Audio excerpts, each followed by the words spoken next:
नमस्कार दर्शकों, बहुत बहुत स्वागत है आपका लोकसभा टीवी पर। मैं हूं आपके साथ दिलीप जगवानी। आइए खबरों का सिलसिला शुरू करते हैं। कलेक्टर सौरभ कुमार सोमवार को जिला अस्पताल के एमसीए बिल्डिंग में बने एनआरसीएचडीयू समेत विभिन्न वार्डों का निरीक्षण किया।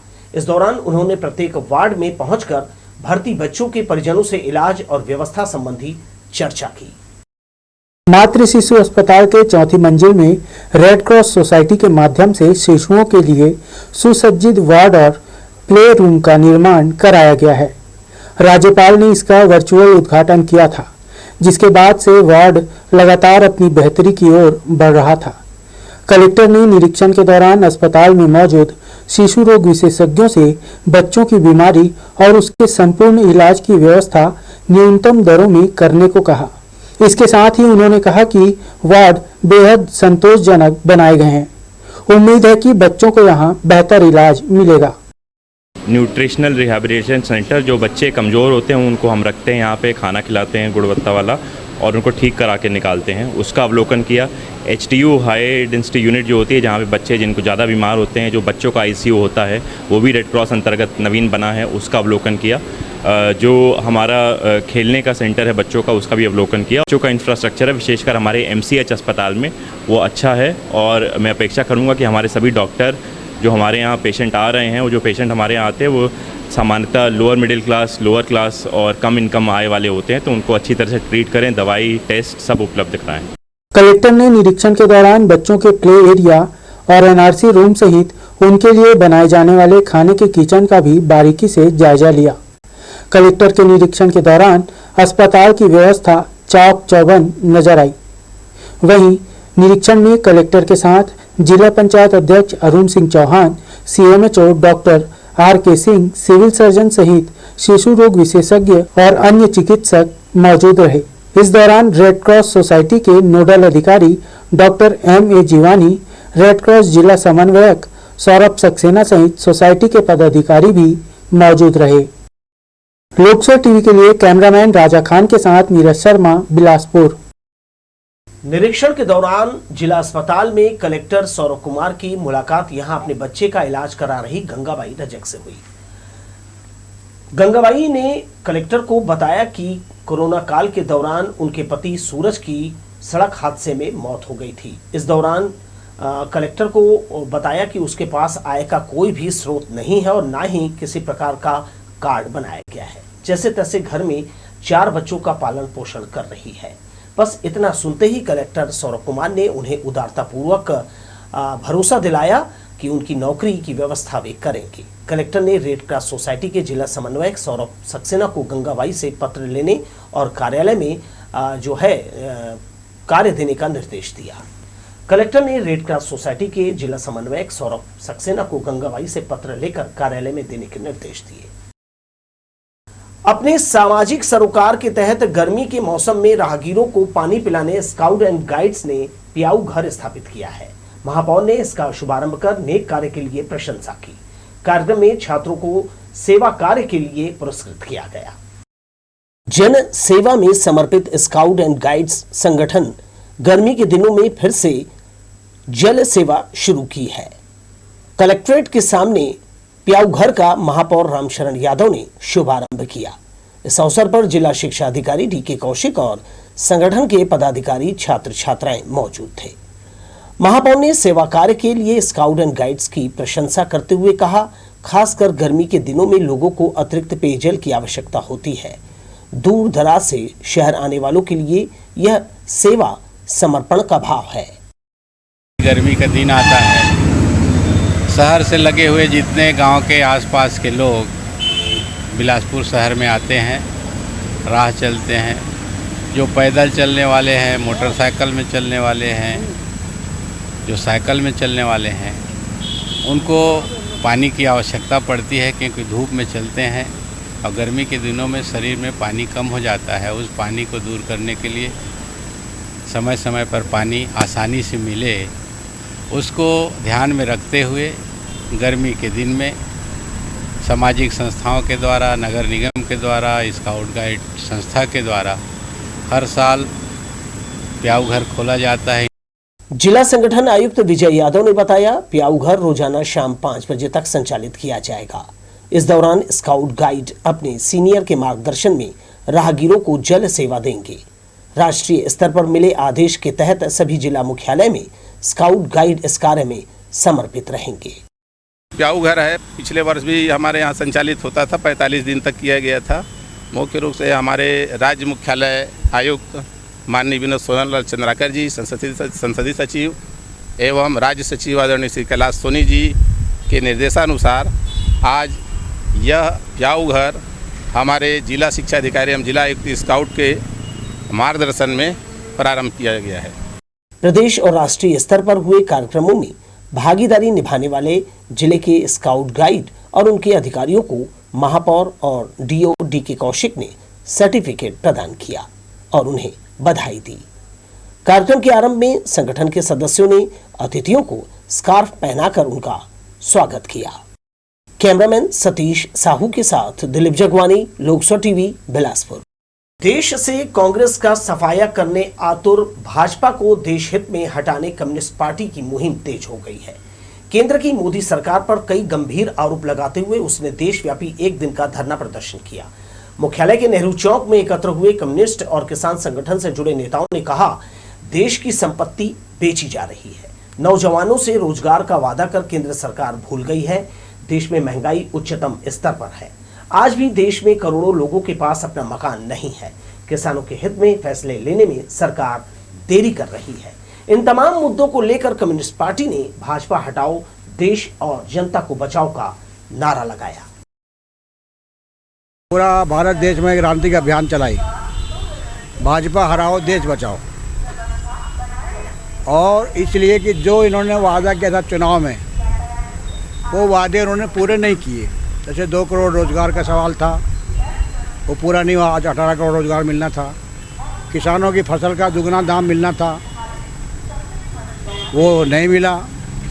2022 तक कोई भी आदमी बेघर नहीं रहेगा, सबका पक्का घर होगा पूरा भारत देश में, वो वादा पूरा नहीं हुआ। 1.5 महीने से यात्री ट्रेनें विलंब से चलाई जा रही है। कभी समय पर छूट जाए तो रास्ते में देरी हो जाती है। विलंब होने के कारण यात्रियों को चांपा और बिलासपुर में कनेक्टिंग ट्रेन जो है वो उस पर सफर करने में उन्हें देरी हो जाती है। इसे लेकर यात्री आए दिन परेशान हो रहे हैं। प्रारंभिक स्टेशन से विलंब होने पर यात्री हंगामा करने लगते हैं। इसके बाद भी रेल प्रशासन उनकी परेशानी नहीं समझ रहा। स्थिति यह है कि अगर आपको कोई ट्रेन पकड़नी है तो वो मिलेगी कि नहीं, इसकी गारंटी नहीं है। यात्री इस समस्या से काफी खफा हैं। रेलवे की सवारी करनी है तो स्वयं को ही सावधान रहना होगा, अन्यथा आगे के स्टेशन पर आपकी कनेक्टिंग ट्रेन छूट जाएगी, क्योंकि कोई भी सवारी गाड़ी चाहे वो अब दिशा की हो या डाउन अपने निर्धारित समय से नहीं चल रही। प्रदेश भर के पटवारी सरकार के खिलाफ आंदोलन शुरू कर चुके हैं। सोमवार से सभी अनिश्चितकालीन हड़ताल पर चले गए हैं। 8 सूत्रीय मांगों को लेकर प्रदेश के पटवारी अलग अलग जिला मुख्यालयों में धरने पर बैठे हैं। अब छत्तीसगढ़ की जनता को राजस्व संबंधी कार्यों के लिए इधर उधर भटकना पड़ेगा, क्योंकि 8 सूत्रीय मांगों को पूरा कराने प्रदेश भर के पटवारी सोमवार से हड़ताल पर चले गए हैं। राजस्व पटवारी संघ के बैनर तले अनिश्चितकालीन हड़ताल शुरू हो गई है, जिसके चलते जनता को राजस्व संबंधी कार्यों के लिए इंतजार करना पड़ेगा। प्रदेश भर के पटवारी काम बंद करने के अलावा जिला और तहसील मुख्यालयों में धरने पर बैठ गए हैं। राजस्व विभाग के कार्यों के लिए पटवारी महत्वपूर्ण अंग होता है। वो इस विभाग की रीढ़ की हड्डी माना जाता है। पटवारी संघ लगातार अपनी मांगों को पूरा कराने ज्ञापन दे रहा है। वो अपनी मांगों को पूरा कराने लगातार शासन को ज्ञापन दे रहा था। पिछले दिनों पटवारियों ने रायपुर राजधानी में एकत्र होकर 1 दिवसीय धरना प्रदर्शन किया था। इसके बावजूद मांगे पूरी नहीं होने पर सोमवार से प्रदेश भर में पटवारी अनिश्चितकालीन हड़ताल पर चले गए हैं। बिलासपुर जिला मुख्यालय में भी बृहस्पति बाजार के पास बने उद्यान में सभी धरने पर बैठे हैं। जिले के अलग अलग तहसीलों से आए पटवारियों ने अपनी मांगे पूरा नहीं होने तक हड़ताल की बात कही है। पटवारियों के जो पिछली 8 मांगे थी, उस मांगों को लेकर पुनः वो मांग समय अनुसार पूर्ण नहीं होने के कारण या नहीं माने जाने के कारण हम लोग पुनः एक रिमाइंडर के रूप में या अपनी मांगें पूर्ण करवाने के लिए पुनः हम लोग हड़ताल में बैठे हैं। यह हड़ताल अनिश्चितकालीन के लिए तय हुआ है। जब तक सरकार हमारी मांगें नहीं मानेंगी तब तक हम हड़ताल में डटे रहेंगे। जनरली जितने दीगर विभागों में रहता है समयमान, वेतनमान, पदोन्नति, क्रमोन्नति और ये जो FIR की बात की गई है, कई बार इसके बारे में दिशा निर्देश हैं, लेकिन उसके बाद भी न होना थोड़ी सी हम लोग को डिप्रेशन में लाता है संघ को। इसी को एक बार फिर ऑर्गेनाइज हम लोग अपने एक संगठन से करने के बाद, आह्वान होने के बाद बिलासपुर इकाई आज इस जगह पे शुरू कर रही है और पूरे प्रदेश के सारे पटवारी आज से समझिए अनिश्चित करने हड़ताल पे आ गए। पटवारियों की हड़ताल के बाद राजस्व संबंधी कार्य, नक्शा, B1 खसरा बनवाने, जाति आमदनी निवास के लिए सत्यापन कराने, EWS सर्टिफिकेट बनवाने जैसे मूलभूत कार्यों के लिए लोगों को परेशानी होगी। शासन की ओर से फिलहाल वैकल्पिक व्यवस्था नहीं की गई है और पटवारियों की हड़ताल कब खत्म होगी कहा नहीं जा सकता। लोकसभा टीवी के लिए कैमरामैन जय साहू के साथ भूपेंद्र राठौर की रिपोर्ट। आगामी विधानसभा निर्वाचन के मद्देनजर कलेक्टर सौरभ कुमार ने पुलिस अधीक्षक संतोष कुमार सिंह के साथ शासकीय इंजीनियरिंग कॉलेज में प्रस्तावित स्ट्रांग कक्ष का निरीक्षण किया। उन्होंने स्ट्रांग रूम में आवश्यक व्यवस्था के संबंध में अधिकारियों को निर्देशित किया। कलेक्टर ने मतगणना स्थल, राजनीतिक दलों के लिए आगमन, निकासी, बैरिकेटिंग, पार्किंग, पेयजल सुविधा के संबंध में जो है अधिकारियों को निर्देश दिए। वाहन पार्किंग और बनाए गए रोड मैप का निरीक्षण कर सुझाव दिया कि वाहनों के आने जाने में किसी तरह की समस्या न हो, इसे आवश्यक रूप से सुनिश्चित कर लिया जाए। निरीक्षण के दौरान PWD, पुलिस विभाग और जिला निर्वाचन कार्यालय के जो अधिकारी हैं वो मौजूद थे। गर्मी आते ही रेल नीर का प्रोडक्शन बढ़ा दिया गया है। डिमांड के अनुरूप सप्लाई की जा रही है, लेकिन इसके बाद भी रेलवे D क्लास स्टेशनों के लिए लोकल पैकेज ड्रिंकिंग वाटर बिकवाने की तैयारी कर रहा है। इसके लिए 12 मई को रेलवे ने टेंडर भी जारी कर दिया है। इसमें प्रमोशन के लिए रेलवे को 2 लाख रुपए देने होंगे। ये राशि नॉन रिफंडेबल होगी। इसके बाद कंपनी अपनी बोतल बंद पानी D क्लास स्टेशनों में बेच सकेगी। ट्रेनों में पेंट्री वाले लोकल पानी ही यात्रियों को बेच रहे हैं। बिलासपुर स्टेशन समेत कुछ बड़े स्टेशनों को छोड़ दें तो अन्य जगहों पर लोकल पानी की खपत की जा रही है। चलती ट्रेनों में पेंट्री कार के वेंडर भी यही पानी बेच रहे हैं। ट्रेनों में और कोई दूसरा विकल्प नहीं होने के कारण यात्री ज्यादा रुपए देकर बोतल बंद पानी खरीद रहे हैं। सीखने सिखाने का माहौल निर्मित करने शासकीय शहीद अविनाश शर्मा गर्ल्स स्कूल में समर कैंप लगाया गया है। छात्राओं को उनकी रुचि के कला विधा में दक्ष बनाने टीचर मार्गदर्शन दे रही है। इससे यहाँ सभी में उत्साह है। अपनी रुचि का कलात्मक काम करने का अवसर मिलने से छात्राओं में आनंद दिखाई दिया। उनकी प्रतिभा में निखार लाने टीचर भी जुट गए हैं। सरकंडा के शासकीय शहीद अविनाश शर्मा गर्ल्स स्कूल में परस्पर सीखने सिखाने समर कैंप लगाया है। यहाँ पढ़ने वाली बहुत सी छात्राओं में प्रतिभा है। ये जानकर इसमें निखार लाने स्कूल प्रबंधन ने गर्मी की छुट्टियों में विशेष कैंप लगाया है। हाथों में मेहंदी की आकर्षक डिजाइनें, कैनवास पर बार्ली आर्ट और पेंटिंग बनाती छात्राओं से माहौल में गजब का उत्साह है। जिनकी संगीत में रुचि है वे अपने गुरु से इसका ज्ञान ले रही है। बहुत सारे चित्रकला है, संगीत है और मेहंदी है और बहुत सारी चीज़ें जिससे मतलब हम लोग जो सीखना चाहते हैं ना, जिसको जिसमें इंटरेस्ट है वो सब यहाँ सिखाया जा रहा है। तो मेरा इंटरेस्ट संगीत में भी है और चित्रकला में भी, मेहंदी में भी है। तो मैं तीनों चीज़ें सीख रही हूँ, लेकिन अभी ज़्यादातर मेरा संगीत में ज़्यादा अभी इंटरेस्ट है। चित्रकला शुरू से ही पसंद है, भगवान का बनाना, किसी भी चीज़ का सीनरी बनाना, कहीं भी। इसीलिए मैं यहाँ सीखने आई थी समर कैंप में। एक गार्डन हो गया, वहाँ जाके बना दिया ड्राइंग। ऐसा मैं देख देख के बनाती रहती। सर मैंने देखा है इसलिए मुझे बहुत अच्छा लगता है मेहंदी और बचपन से इंटरेस्ट है। मैं अच्छे से मतलब मेहंदी बनाना चाहती हूँ और प्रोफेशनल अच्छे से, जैसे किसी की शादी में किसी की शादी हो रही है तो उसके में मेहंदी लगाकर, या अब सभी के में किसी के। उनके हुनर को तराशने साथ में टीचर मेहनत कर रहे हैं। आगे चलकर अपनी कला को बतौर प्रोफेशन बनाने की संभावना है, इसलिए इन छात्राओं को समर कैंप में शामिल किया है। हाँ, एक्चुअली अब परीक्षा ख़त्म हो गई, परीक्षा का परिणाम आ चुका है और बच्चों में बहुत सारी कलाएं होती हैं। हमारी शिक्षिकाएं प्रयास करती हैं कि बच्चों को जिस क्षेत्र में रुचि हो, जैसे संगीत पे है, नृत्य में है, ड्राइंग कर रही हैं बच्चियाँ, क्रोशिया वर्क कर रही हैं, तो ये सब बच्चियों को जिसमें इंटरेस्ट है वो ये सारी विधाओं को शिक्षिकाएं बच्चियों को और मांझ रही हैं, ताकि उनकी जो ये कला है वो आगे उनको काम में आ सके। बच्चियाँ बहुत अच्छा करती हैं, तो शिक्षिकाएं यदि उनको उस क्षेत्र में और मांझेंगी तो ये बच्चियाँ आगे इसको अपने जॉब के रूप में भी चुन सकती है। प्रतिभाएं हैं, बच्चियों को उभारने का प्रयास किया जा रहा है समर कैंप के माध्यम से। इनमें कुछ बच्चियां आर्ट एंड क्राफ्ट में ध्यान दे रही है। कैंप में तैयार कलाकृतियां स्कूल में कार्यक्रम आयोजित कर प्रदर्शित किया जाएगा। कैमरामैन सतीश साहू के साथ दिलीप जगवानी, लोकसो टीवी, बिलासपुर। सड़क चौड़ीकरण को लेकर लगातार नगर निगम की कार्यवाही उसलापुर ओवरब्रिज के आसपास जारी है। सोमवार को भी 2 बेजा कब्जा तोड़कर तीसरे को तोड़ने की तैयारी की जा रही है। पूरे शहर में कई जगह स्ट्रीट लाइट बंद होने से लोगों को आवागमन में परेशानी का सामना करना पड़ रहा है। राजेंद्र नगर चौक से सिविल लाइन थाना तक स्ट्रीट लाइट बंद रही। हम आपको बता दें कि इस मार्ग पर प्रशासनिक अधिकारी भी रहते हैं, मगर नगर निगम की अनदेखी के चलते लोगों की परेशानी बढ़ गई है। जल्दी ही स्ट्रीट लाइट सुधार नहीं किया गया तो लूटपाट और हादसे जैसे गंभीर परिणाम सामने आने से इनकार नहीं किया जा सकता। मंगला चौक से लेकर उसलापुर ओवरब्रिज के पहले तक सड़क चौड़ीकरण के मद्देनजर बेजा कब्जा हटाए जा रहे हैं। इस इलाके में कई रसूखदार परिवारों ने शासन की भूमि पर निर्माण कार्य कर लिया था। बीच में तोड़े और हटाए जाने के बावजूद फिर से बाउंड्री वॉल तैयार की जा रही थी, जिसे सोमवार को नगर निगम के अमले ने मौके पर जाकर जेसीबी के जरिए बाउंड्री वॉल ढहा दी। नगर निगम के इंजीनियर सुरेश शर्मा का कहना है कि उच्च न्यायालय के निर्देश के बाद ये कार्रवाई की गई है।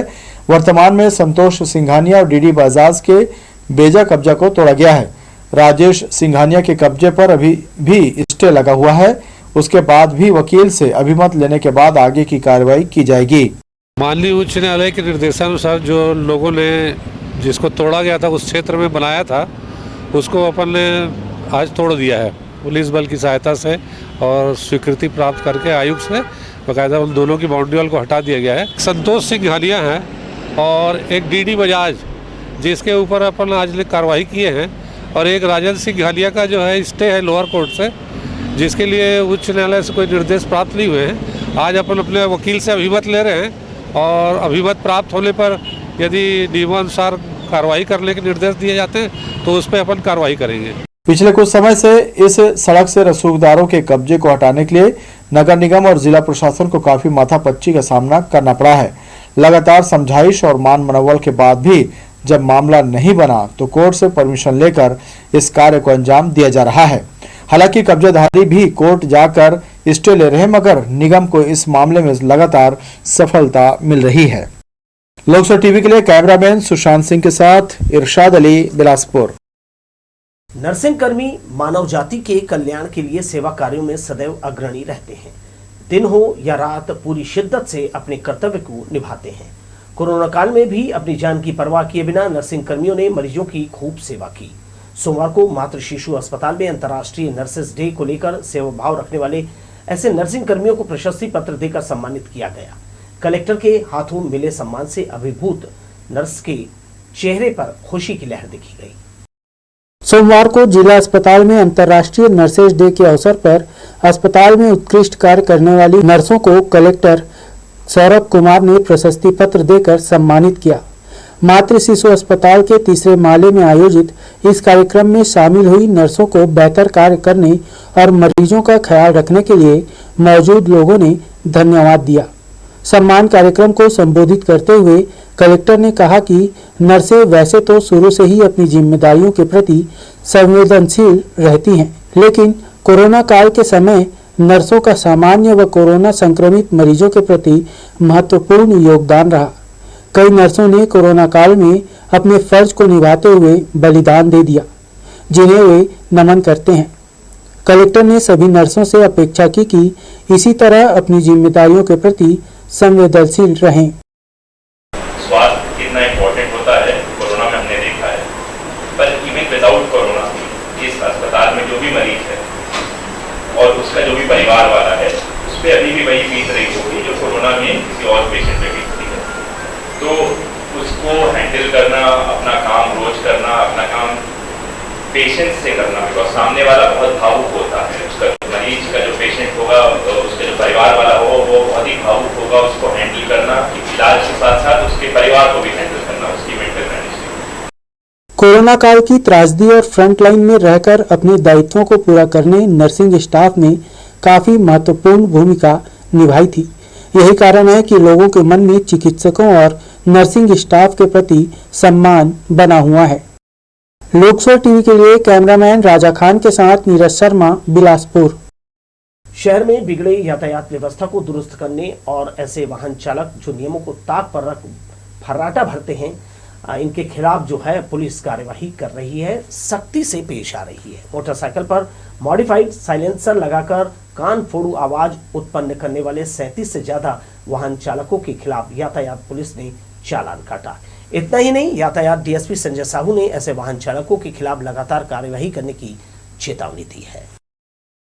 मॉडिफाइड साइलेंसर लगाने वाले बुलेट और अन्य 2 व्हीलर वाहन और ब्लैक फिल्म लगाने वाली कारों पर लगातार कार्रवाई पुलिस अधीक्षक महोदय के आदेशानुसार जारी थी और आज भी मॉडिफाइड साइलेंसर लगे बुलेट पर कार्रवाई की जा रही है। हम इसको अभियान के रूप में कर रहे हैं। शहर में हमारा प्रयास रहेगा कि शहर में मॉडिफाइड साइलेंसर लगे कोई भी 2 व्हीलर वाहन ना चलें, क्योंकि इससे आम नागरिकों को बहुत अधिक समस्या होती है और इससे जो साउंड पॉल्यूशन होता है ये भी लोगों को बहुत नुकसान पहुंचाता है। शहीदों के बच्चों को मुफ्त कोचिंग देने के लिए तैयारी की जा रही है। ये सुविधा उन्हें यहाँ स्थानीय स्तर पर जो है उपलब्ध कराई जाएगी, जिससे बच्चा जो है बेहतर भविष्य का निर्माण कर सके और सफल होकर अपने पिता की तरह खुद देश सेवा में भूमिका अदा कर सके।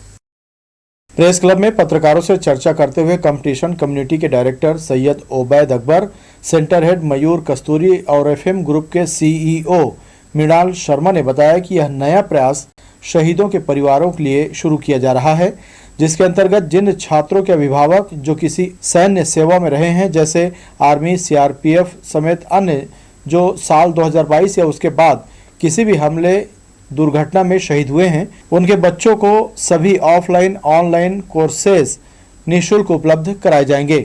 वे सभी छात्र जो 21 वर्ष की आयु पूर्ण कर चुके हैं तथा प्रतियोगी परीक्षा की तैयारी कर रहे हैं या करना चाहते हैं। छत्तीसगढ़ के जो हमारे सैनिक हैं जो कि शहीद हो जाते हैं, तो छत्तीसगढ़ के शहीदों के परिवार में जो बच्चे हैं उनके लिए एक योजना लेकर आए हैं कि हम अपने कोचिंग संस्थान के माध्यम से शहीद परिवारों के जो बच्चे जो प्रतियोगी परीक्षाओं की तैयारी करने के योग्य हो चुके हैं या भविष्य में होंगे, उन्हें हम अपने कोचिंग संस्थान में चलाए जाने वाले सभी कोर्सेज में से किसी भी कोर्स में जिसमें वो चाहते हैं निःशुल्क उनको 1 वर्ष की परीक्षा की तैयारी की सुविधा उनको प्रोवाइड करेंगे।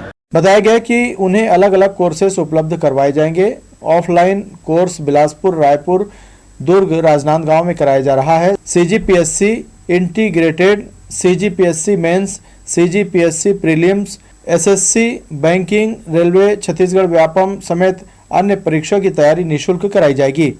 इस योजना के अंतर्गत छात्रों को प्राइमरी वेरिफिकेशन के तहत कुछ जरूरी प्रमाण पत्र या दस्तावेज उपलब्ध कराना होगा, जिसमें प्रमुख रूप से आधार कार्ड, शैक्षणिक प्रमाण पत्र, अभिभावक नियुक्ति प्रमाण पत्र, सेवा प्रमाण पत्र, अभिभावक मृत्यु प्रमाण पत्र शामिल होगा। नियम शर्तें ये हैं कि एक परिवार से केवल एक ही छात्र का चयन किया जाएगा। संचालित सभी कोर्सेज में से किसी भी एक कोर्स को उपलब्ध कराया जाएगा। 2022 के बाद जो हमारे सम्मानीय जो भूतपूर्व सैनिक या सैनिक जो वर्तमान में सैनिक थे, तो जो शहीद हुए हैं, उनके परिवारों के लिए, खासकर उनके बच्चों के लिए हम स्कीम लेके आए हैं। कॉम्पिटिशन कम्युनिटी जो हमारे सेंटर हैं, यहाँ पे 3-4 शाखाएँ हमारी पूरे राज्य में हम चला रहे हैं, जिसमें कि मुख्यतः हमारा जो मुख्यालय है वो बिलासपुर में है और जो शहीद हुए हैं उनके परिवार किसी भी ब्रांच में जाकर वो ऑफलाइन या ऑनलाइन अपनी जो शिक्षा है वो भी सकते हैं। ऑफलाइन कोर्स हेतु छात्र जिस भी वर्ष सेशन में एडमिशन लेंगे उसे उसी संस्थान एवं सेंटर में कोर्स कंप्लीट करना होगा, अन्यथा अन्य सेशन या सेंटर पर उसे कोर्स पूर्ण करने की अनुमति नहीं दी जाएगी। ऑनलाइन कोर्स के लिए वैलिडिटी उतने ही समय की होगी जितनी की उस कोर्स हेतु निर्धारित की गई है। लोकसभा टीवी के लिए कैमरामैन सुशांत सिंह के साथ इरशाद अली, बिलासपुर। मंगला स्थित अलख धाम नगर में आयोजित श्रीमद् भागवत ज्ञान यज्ञ में पंडित उत्तम शुक्ला महाराज ने रविवार को गजेंद्र मोक्ष की कथा सुनाई। भगवान श्री कृष्ण के जन्म पर भक्तों ने जमकर फूलों की वर्षा की। पूरा परिसर श्री कृष्ण की भक्ति से सराबोर रहा। उनकी भक्ति में लोग झूमते रहे। मंगला के अलखधाम नगर में आयोजित भागवत कथा में महाराज उत्तम शुक्ला जी ने बताया कि गजेंद्र मतलब जीवात्मा। गजेंद्र हाथी सरोवर में पानी पीने गए थे। संसार ही सरोवर है, ममता रूपी जल है। जहाँ संसार में अच्छाई दिखाई दे रहा है वहाँ काल रूपी ग्रह है। काम, क्रोध, लोभ में हर मनुष्य फंसा हुआ है। जो ममता रूपी काल में फंसता है उसे ग्रह पकड़ता है, जैसे गजेंद्र हाथी को ग्रह ने पकड़ा था। इसके बाद उन्होंने वामन चरित्र के बारे में कथा सुनाई। भगवान श्री कृष्ण जन्म कथा भी सुनाई गई। महाराज की संगीतमयी भागवत में श्रोता जमकर झूमते नजर आए। चौपाई के साथ जब उन्होंने एक एक कथा का वर्णन किया, भक्त भाव विभोर हो गए।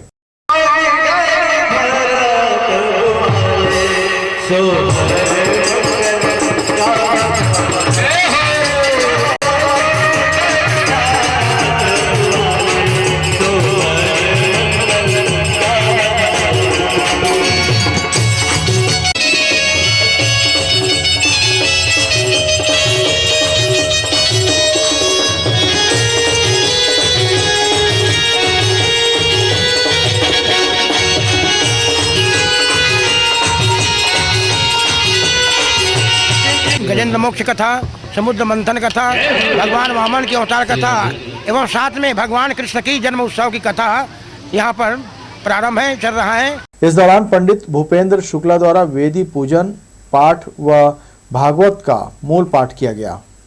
इस अवसर पर आयोजकों की ओर से श्रीमती राधाबाई सोनी, कैलाश सोनी समेत समस्त सोनी परिवार उपस्थित रहा। लोकसभा टीवी के लिए कैमरामैन जयेंद्र गोले के साथ भूपेंद्र राठौर की रिपोर्ट। लोकसभा टीवी पर इस खबर के साथ ही फिलहाल मुझे दीजिए विदा और आप देखते रहिए लोकसभा टीवी। नमस्कार।